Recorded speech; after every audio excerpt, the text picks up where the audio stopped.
It's a deep drive down the right field line. That ball is gone! LSU wins the College World Series on a home run by Marks. Hey, what's up, everybody? Welcome back to the 60 Feet 6 Inches LSU podcast, and it's College World Series time, so I had to bring back the Warren Morris clip. I couldn't just lead y'all off with the old StreamYard 10-second countdown. So as always, thank y'all for joining me. In this episode, if you're not viewing it right here on the YouTube channel, I am joined by two special guests. I'm going to introduce those guys in a second. They will help me break down the upcoming College World Series game between LSU and Tennessee Saturday night. We're going to touch on all the ins and outs leading up to this massive matchup that will be played. That will be Game 4 in Omaha as the NCAA threw us a little bit of curveball and pushed those guys back to Saturday. But as always, y'all can find the 60 Feet 6 Inches LSU podcast on Apple, Google, Spotify, all the other major audio platforms. If you're catching this on the YouTube channel, hit me up with a comment. Make sure to subscribe to the channel. And as always, the Twitter handle is at 60FT6IN LSU Pod. And if you missed the last episode, I did a quick recap of the Super Regional Series victory versus Kentucky, and that is available in podcast form, and that content is still up on the YouTube page as well. So without further ado, let me introduce my two outstanding guests, my guys here. They joined me on the Tennessee versus LSU Preview podcast, if y'all caught that earlier in the year. And my guys were actually in town for the Thursday night matchup where I had a chance to meet both these guys in person and kind of kick off our friendship, really. And we had a great time watching Skenes and Dollander go head-to-head. But I'm joined none other by my guy, Jim Cross. Jim, what's up, brother? How are you doing? Man, doing amazing. You know, like you said, it's been a long grind, but we are to the finish line, and it couldn't be a better setup. No doubt. And for those that are not able to, if you're not watching this, if you're just listening to this, he is the resident Tennessee expert here. It is my guy, Randy. If y'all can't see him, he's decked out in Tennessee gear, but he does a very good, it's an objective view of Tennessee, but he just appreciates college baseball in general, as both these guys do. Randy, I appreciate your time, brother. How you doing? I'm doing well, man. Just happy to be here. Honored to be on. And what else would it be, right? Game 1 in Omaha after what we saw against LSU and Tennessee when we all did meet up in person that Thursday night. I can't wait to see it. Would I have liked an easier road, Chris? Absolutely. But Jim knows this. I want all the smoke at all times. To be the best, you got to beat the best. Yeah, there's no doubt. And I don't think I don't know if Wake and Stanford are too happy about that bracket when they look across and look at Florida's bracket. But before we get started, Jim, just tell everybody where they can find y'all stuff. And look, just give everybody a taste of the In Off the Bench podcast. I know you got a great number in terms of the amount of guests that y'all have interviewed that are going to be participants in this year's College World Series. So do your thing, pump that podcast, and tell everybody where they can find y'all stuff. Yeah, so In Off the Bench podcast, you can find us on YouTube or any streaming audio platform. We got 30 guests that are participating in Omaha, over 5 different teams. A lot of them do reside on the Tennessee and LSU team, which just makes this that much more intriguing.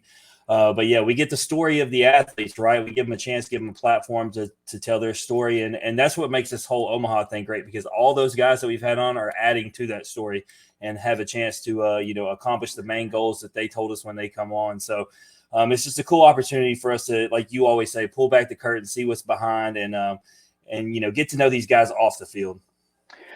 No, there's no doubt. And look, y'all do a great job. And I'm telling you, I think the best thing that y'all do, and I just think y'all are just so casual about it, both you and Randy and DB, it's like y'all get these guys to relax and talk. I mean, it's easy for college athletes to come on y'all's podcast and give you one-word answers. Yes, sir.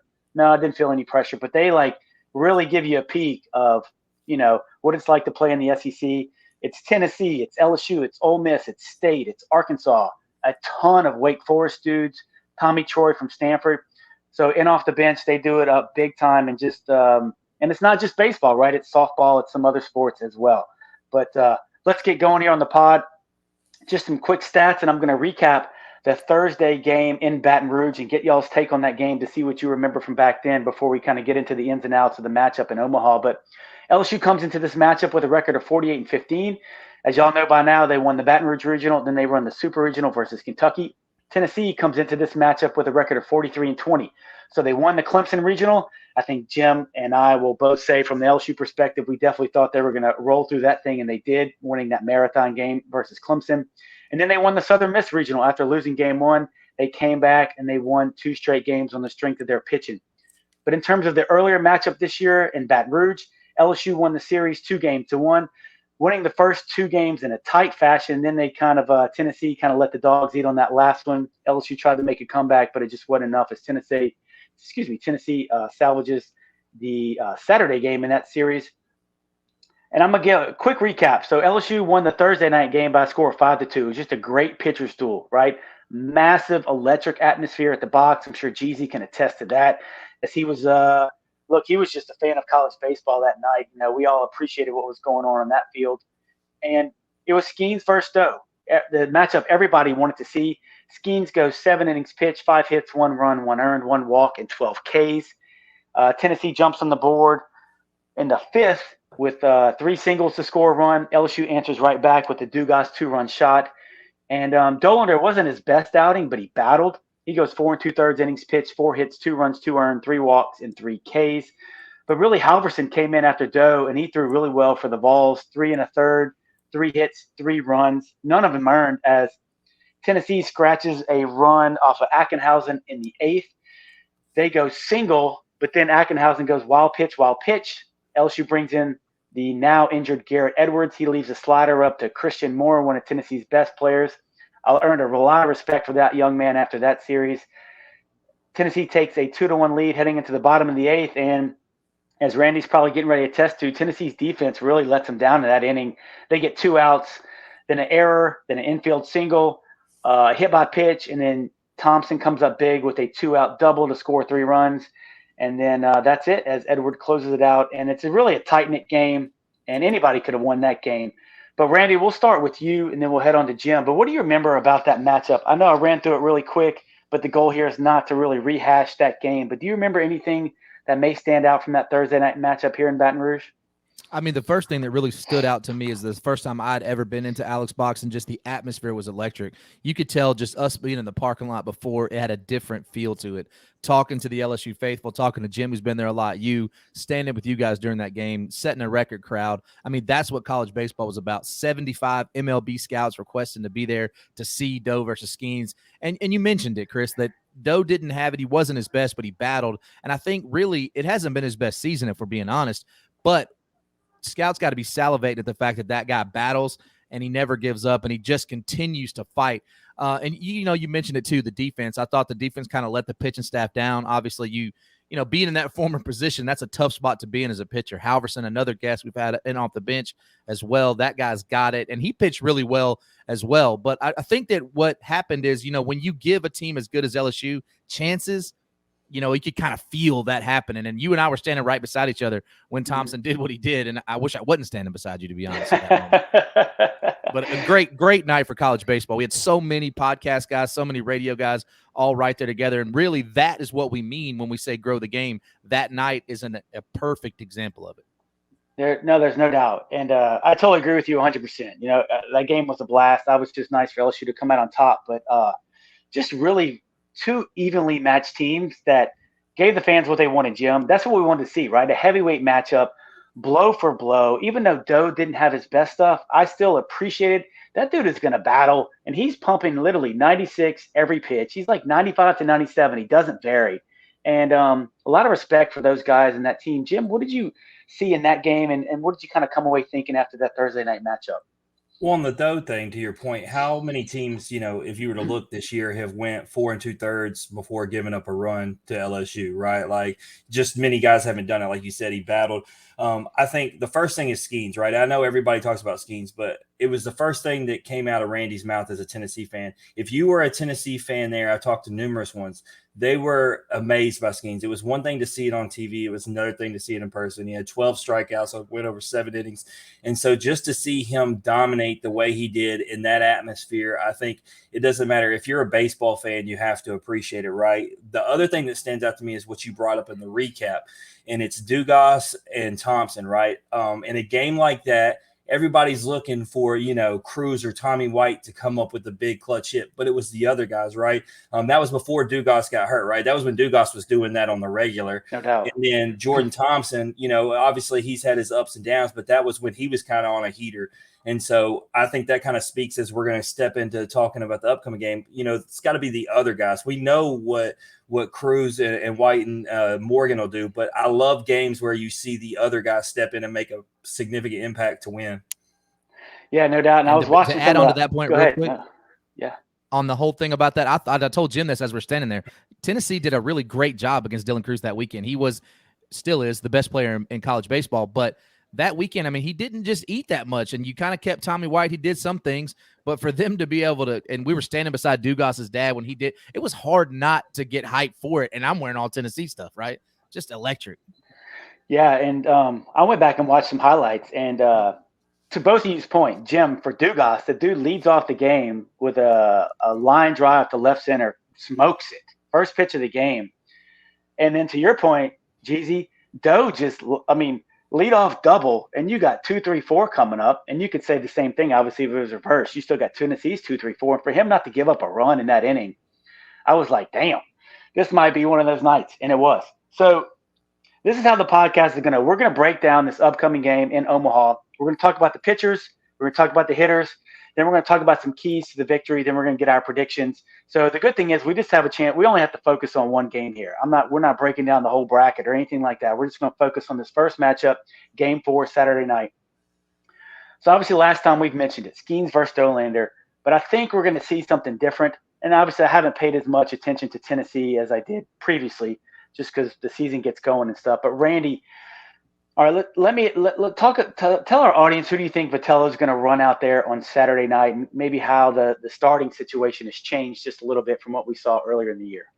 Yeah, so, Vitello made a move going into the Arkansas series after LSU that Andrew Lindsey was going to move into the Friday night role or the first game night, and that Doe was going to slide into 2, Beam was going to go into 3, Chase Burns was going to go into the pen, and it's really worked beautifully, Chris. I mean, a lot of people questioned it. I did not. Jim did not. I mean, it was a role that we knew that Andrew Lindsey was comfortable in, but a lot of people hadn't heard his name. And all he's done since then has been an anchor. That guy's been – and he will be the one, in my opinion, and I think by most people's, that he will be the one going Saturday night versus LSU, and I feel confident in it. Would I love to see Doe versus Skenes again? I would love to see it, but no reason to change what got you here. Go Lindsey, go Doe, go Beam.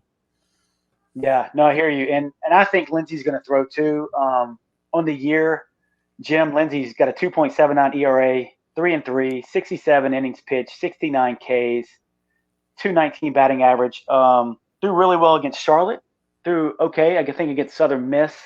He's got really good stuff. Jim, you think Vitello's going to roll out Lindsey as well? Is that what you think is going to happen? That's what I have thought, but I also thought that we hadn't seen Lindsey, and I had to go back and remember. And ironically, boys, he followed up Burns on the Friday game, went exactly 4 2/3, just like Doe. Gave up the exact same amount of hits, but only gave up 1 walk to Doe's 3 with 1 earned run versus 2, and the same amount of Ks and 3. So really, they had just about the exact same success. Doe just gave up a couple more walks and 1 more run. So the idea that one was more successful than the other is kind of, and like I said, I thought the idea of running Lindsey out was a better idea because I thought we hadn't seen him before, and maybe I just got carried away in that game and forgot that Lindsey came in relief of Burns. And so I don't know, because I feel like at that stage, I just watched Lindsey against Southern Miss, right? And he didn't throw his best, and it's tough in a bigger environment. Doe is somebody who thrives in that. Randy will tell you. There are people who are made for it, who thrive in being in an atmosphere like that, and he's that dude. So I think it'll be Lindsey, but I would not be surprised. And if I'm a Tennessee fan personally, I want Doe out there. Randy, you think Doe – you think they run – I don't have his pitch count off the top of my head. I watched the Southern Miss highlights. I think he finished with maybe 117 complete game. 111 because it's – 111? Okay. Okay, so all right then. Thank you. I stand corrected. You think they run him out there on a short day's rest? Or, hear me out, I think win or lose, if I'm Tennessee, I want Doe throwing the game to get into the winner's bracket or the game to save my season. So, I mean, what do you think? No, I'm with you. I don't like I said, I don't change what got me here. And Lindsey didn't look great against Southern Miss, but we know that guy's been a gamer. He has the lowest ERA of the starters. The win count maybe not what you want it to be, but we know that guy's got the juice. When you go, and you're right, if you do happen to lose the LSU game, you still got the guy that you want on the bump. And let's be honest, that could be up for debate. I think I might want Drew Beam. That's where I was fixing to go with you, Randy. If you go that route, let's say you end up 2-done, you went through Omaha without throwing your best guy from all year. I mean, that may be true. And, when we get to Omaha, everything kind of changes. And if they do get to a do or die game, they're going to empty the barrel. They're going to go, there's no tomorrow to play for. If he didn't throw on Monday, I was told today by a Tennessee fan, would you roll Drew Beam out there? I said, not on short rest. But, I mean, if you were talking about who you want for your day one in Omaha, I mean, he would be the guy. No, he's been the most consistent. I've said that. Even last year, he was the most consistent if you really look at the numbers. However, I think that, like I said, I'm just a little bit, not superstitious, just a little stitious. I don't want to change when they got better was after they got swept by Arkansas. After that, when the rotation was set, Lindsey, Doe, Beam, they have been money since then. They've even figured out the last couple weeks how to win on the road. Now, this isn't a true road environment. There will be a lot of Tennessee fans, a lot of LSU fans, but I'm still going to stay with what got me here. I'm going Lindsey game one. Chris, before we break down the whole game, I know you said you weren't going to do the bracket, but I will say this. When you talk about the amount of offense between the four teams that are in bracket 2, it's very advantageous to Wake and Tennessee with their depth in pitching as opposed to Stanford and LSU. Let's call it what it is. Oh, there's no knowledgeable, reasonable college baseball fan, and that may be an oxymoron, right? Those don't always go hand in hand. There's nobody that would admit. I mean, those two teams are the best pitching staffs in the country.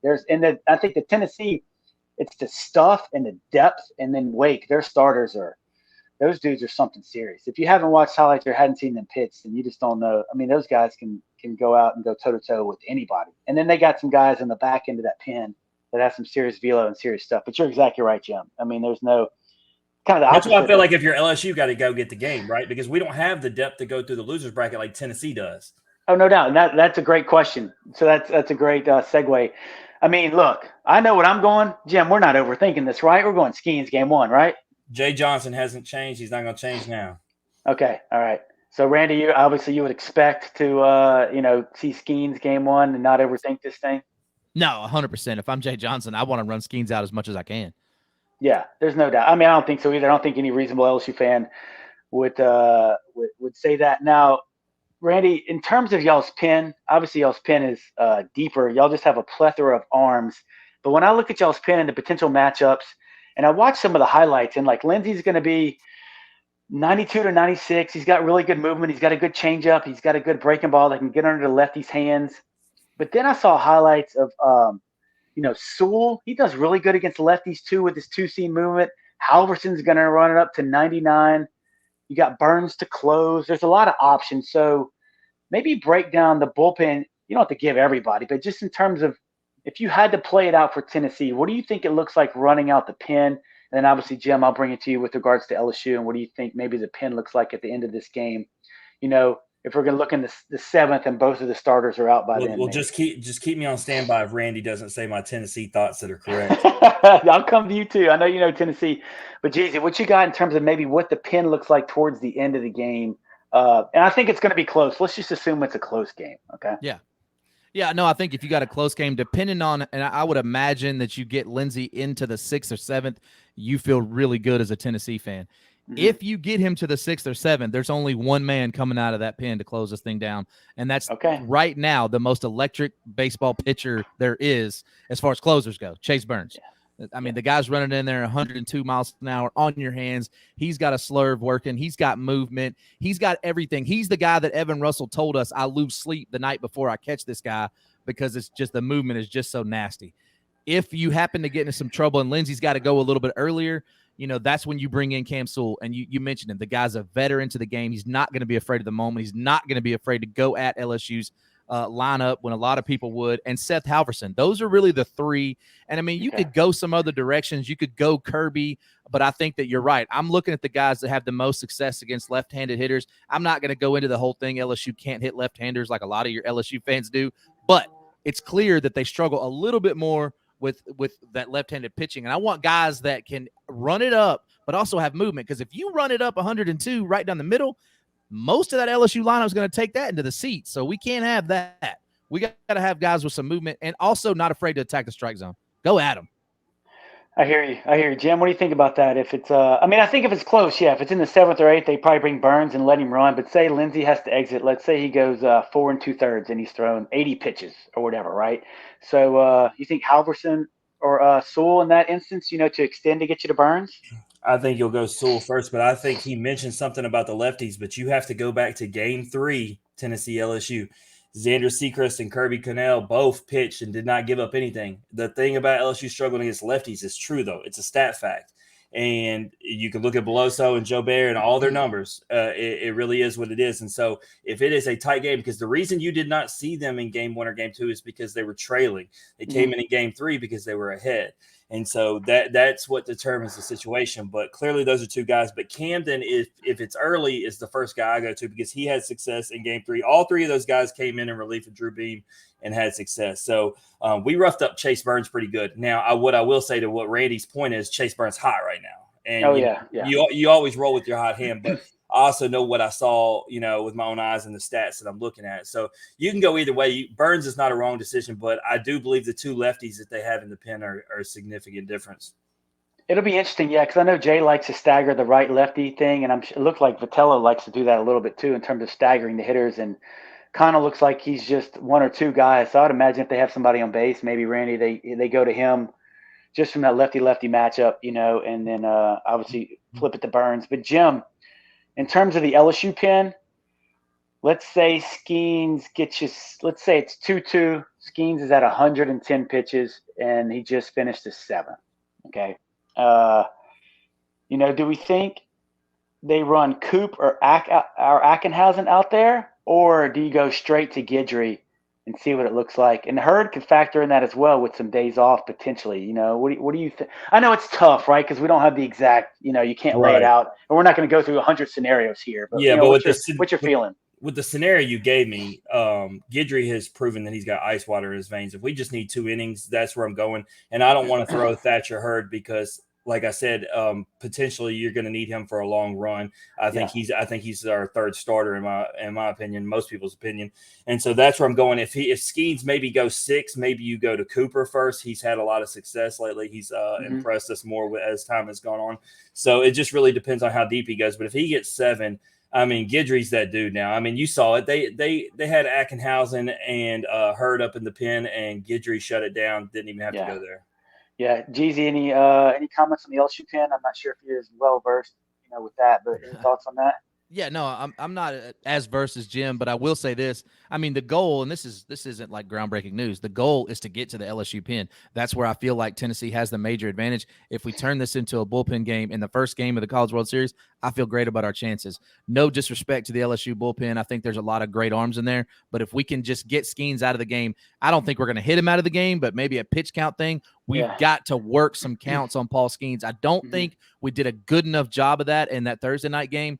Early in the game, started to do a little bit in the middle innings, and I think you saw that by the time Jay Johnson's shown that he'll throw Skenes 120 pitches against Tulane. So he'll run him up there. Yeah, it goes back to the last Southern Miss game, Randy. We were texting in real time. The very patient ABs that the Tennessee hitters 100%. That drew a bunch of walks. Those are the kind of things that are going to get the pitch count up and matter. If you're just swinging and missing, coming up there right to the plate, over anxious, then Skenes is going to have his way. His pitch counts will stay low. We talked about it. That numerous guys worked full count walks. That's the way to do it. Yeah, absolutely. Yeah, there's no doubt. So I guess let's just answer this right now then. All right, we'll start with you, Jim. Tennessee seeing Skenes for the 2nd time. I got asked this question today on a radio thing. Advantage Tennessee, advantage LSU, and I'll give y'all my answer at the end. With Tennessee seeing Skenes for the 2nd time, does Skenes have the advantage? Does Tennessee have the advantage? We saw Arkansas do really well against Skenes in the SEC tournament the 2nd time they saw him, but we saw Kentucky. It didn't matter because he cruised through those guys. You know what I'm saying? So what do you think, Jim?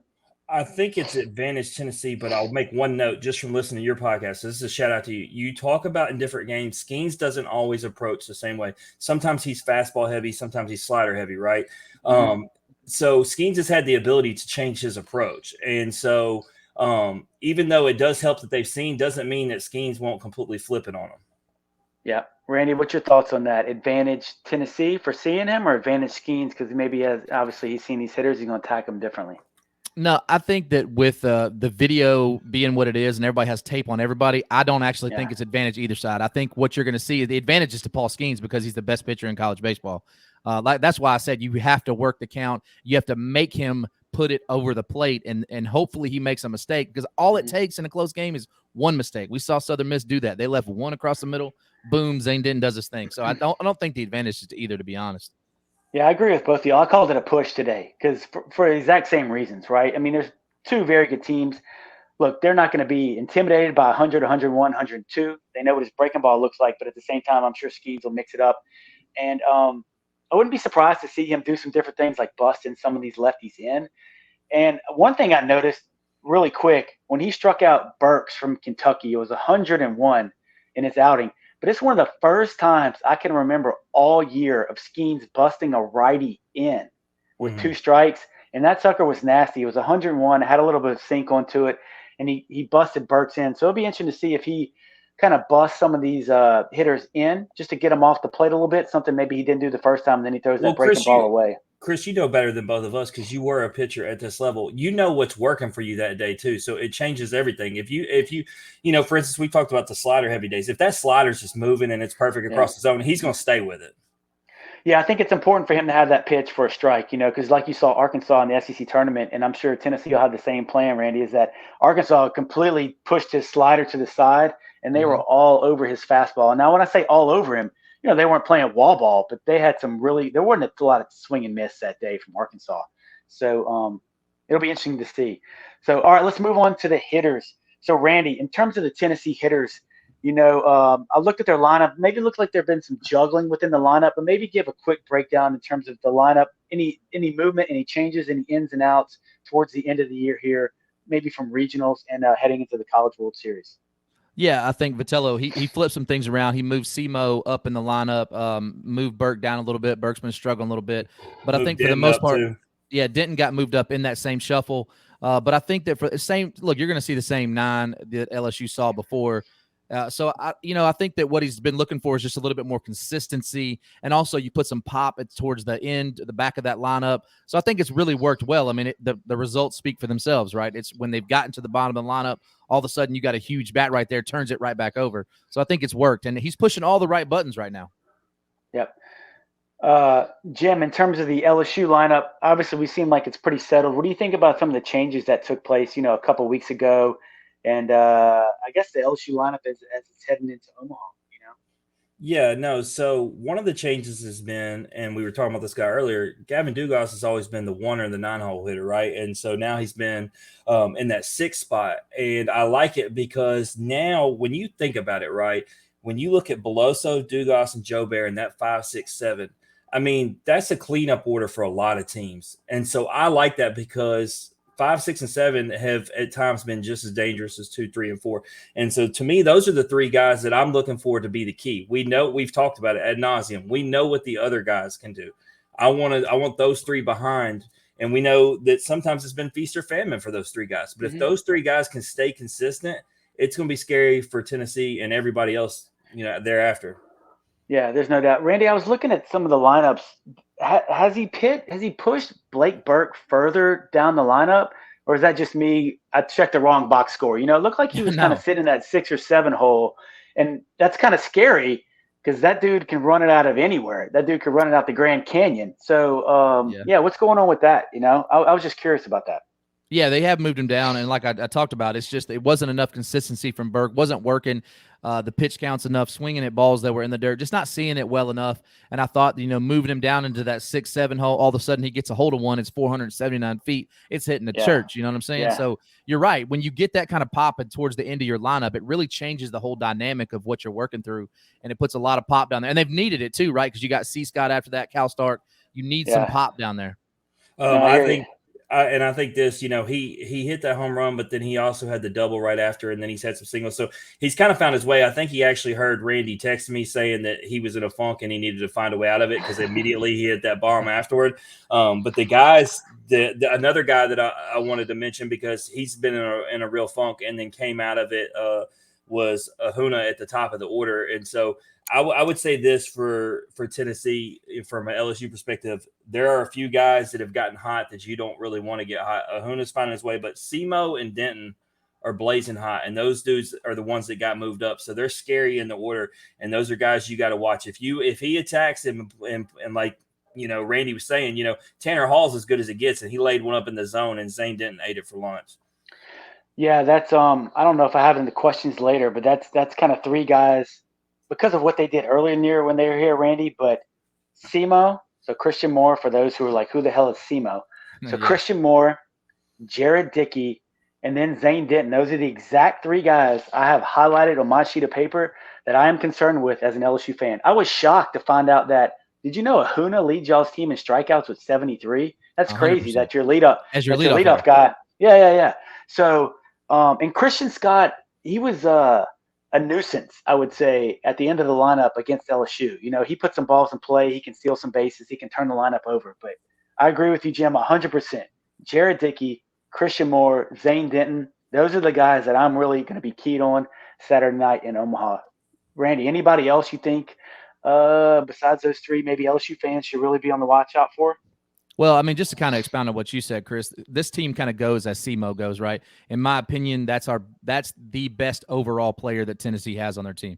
I've said that to him. I said that to everybody's listening. However, Jared Dickey, professional hitter. The guy just knows what he's doing. What they're going to everybody knows who Blake Burke is because of the long home runs. He has to hit against LSU. He really didn't in the series down in Baton Rouge, so I think that's a huge thing. And also, if you can get something from the bottom of that lineup, like you talked about, C. Scott, his incredible defense, really smart player, but he has to do something at the plate. If that means drawing walks, if that means stealing bases, that's great. Cal Stark, the guy's batting under 200. Cal, I love you, but we gotta have something at the plate. What's funny? The guy we're not talking about is the guy with the most home runs on the team. Yeah, Griffin Merritt. He's the guy that a lot of people don't know, the guy that looks like Gaston out there with the chin line, you know what I'm saying? But all that guy, and he went to Tony Vitello, Chris, earlier in the season, and when he wasn't getting in the lineup, and he said, Tony, put me in the middle lineup. I'm a run producer. And Tony Vitello said it was really contentious, and he said, actually, Griffin, you're not. This is what you're doing. And Griffin said, put me there. I am. And he did. And all he's done since then is produce walk-off home runs. He went 4 for 4. In several of these regional games. This guy is a singles machine, doubles machine, whatever you need, home runs. It doesn't matter. He's an all-around hitter, not on defense anymore, but the guy has been the anchor. And Jim's right, a name that most people should mention a lot sooner than they do because he's been the anchor of the squad. Yeah, I kind of got a hot take. I think Skenes is going to abuse him. So I watched the highlights, and he had no shot against Skenes last time. Skenes could have told him what was coming. He had no clue, and I think he's just going to do that again to him. Now, I'm not saying to those other guys, but yeah. I'll probably get crushed for this, right? The guy will hit like 2 doubles or something like that Saturday night. I just think he's one of the guys that I know he's got power. And I remember he had those walk-offs early in the year, like back-to-back games with massive walk-offs, I think. But that's just – I'm just more worried about those other guys. So, all right, let's move on. We kind of almost prefaced this already, but I had it lined up, and I'll get a quick take on this because usually, guys, I do for the listeners and the viewers, I do a get right, stay right list, and I do my 3 keys to the weekend. I'm not going to do that on this show, and I'm not going to even back that up on the back of this episode. But I mean, this will be pretty quick because we almost kind of laid this out. But let's start with the pitchers real quick. Besides the starters, so maybe one guy or maybe two, Randy from Tennessee, that if you think is going to make a difference. Besides, let's assume Lindsey's going to start. Who are you picking?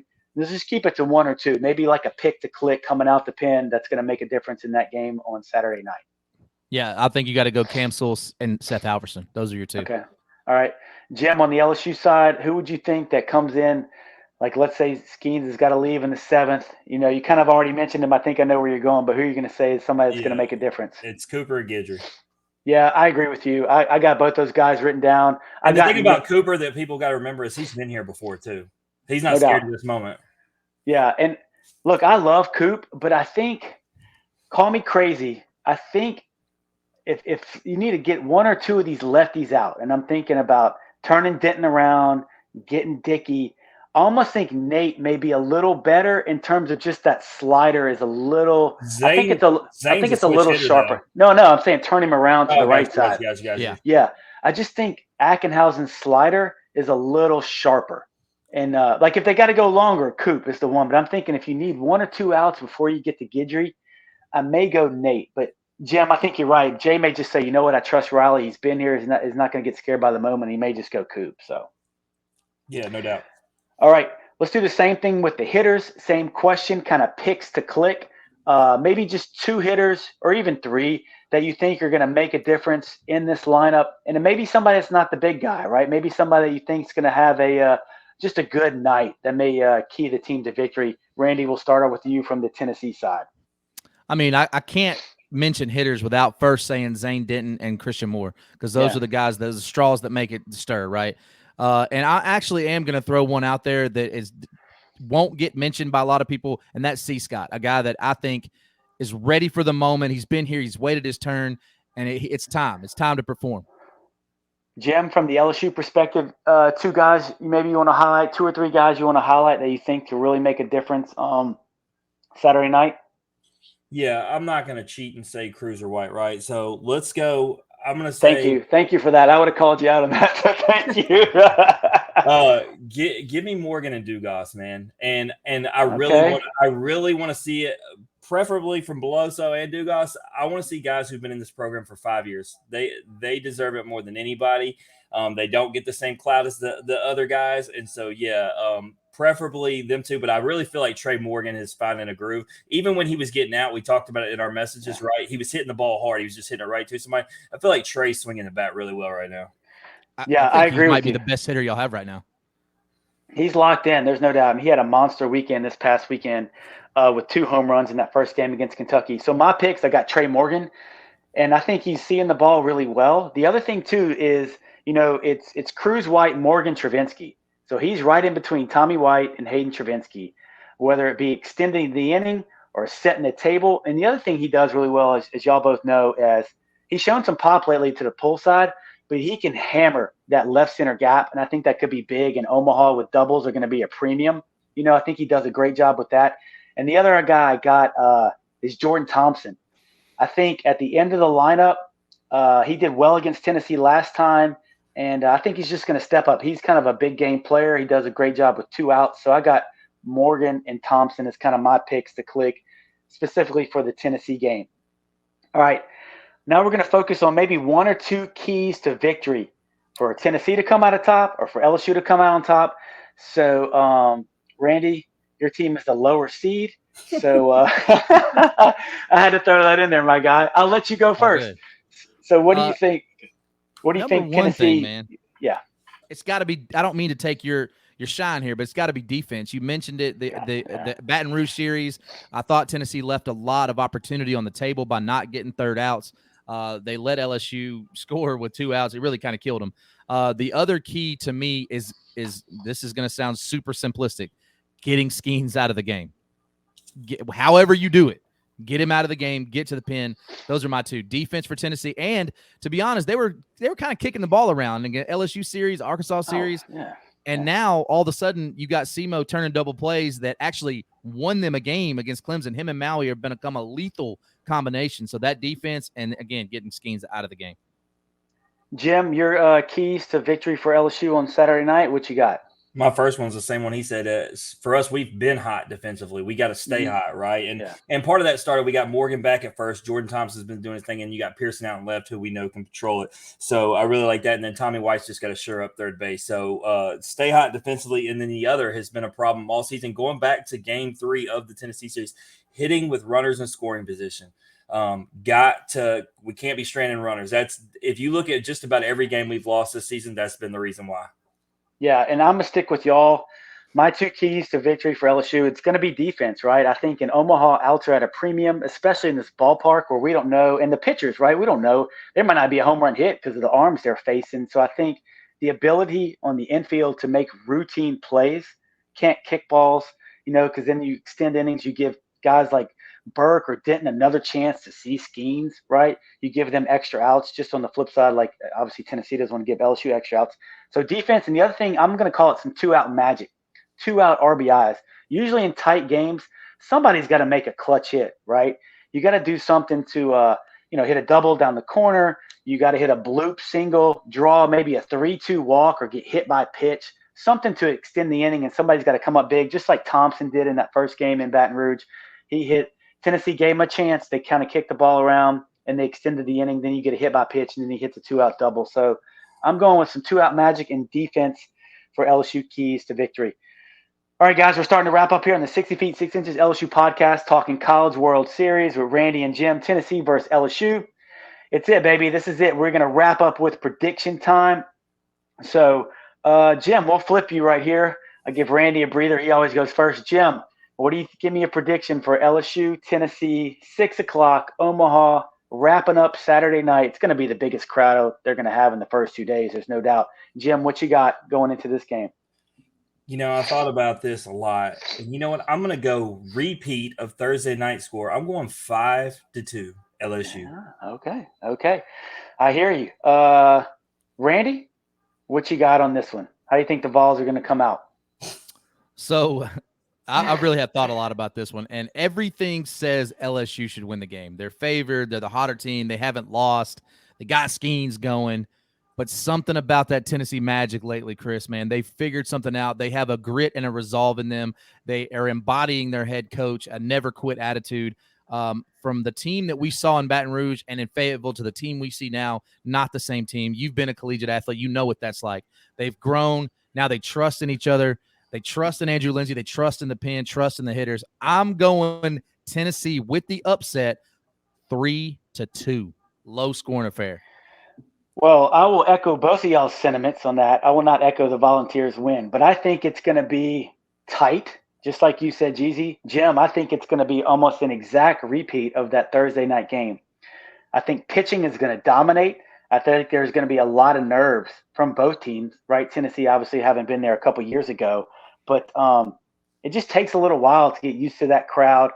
I wouldn't be surprised if both pitchers struggle in the early innings trying to find their release point, trying to let their adrenaline die down. You may see some overswings from some guys. So it'll be interesting to see if both teams, hitting and pitching, can get settled early on. But I feel like you, Jim. I feel 5-2, 6-3, something in that range, but it doesn't happen till the very end, right? I think this sucker is close, probably going into the 7th, just like Randy said. And it's going to be tight, I think, for anybody to say this is going to be a blowout one way or the other. I think they're just hoping for something that's probably not going to happen. And let's be honest, with the Saturday night primetime, with the two best traveling fan bases easily of the 8 teams there, the thing's going to be electric. We don't want to blow out. Even as LSU fans, I don't want to blow out. I want a good game. Yeah. I think a good, clean game, right? I mean, look, I'll take a victory if Tennessee wants to kick it around. You don't want to walk off like Stanford did against Texas? No, that part. You know what? In the College World Series, whatever it takes to get game 1 victory, I don't care. I don't care if it's a damn hit by pitch. I don't care what it is. Either fan base will take that. So, look, that's going to do it for this week's College World Series preview of LSU versus Tennessee.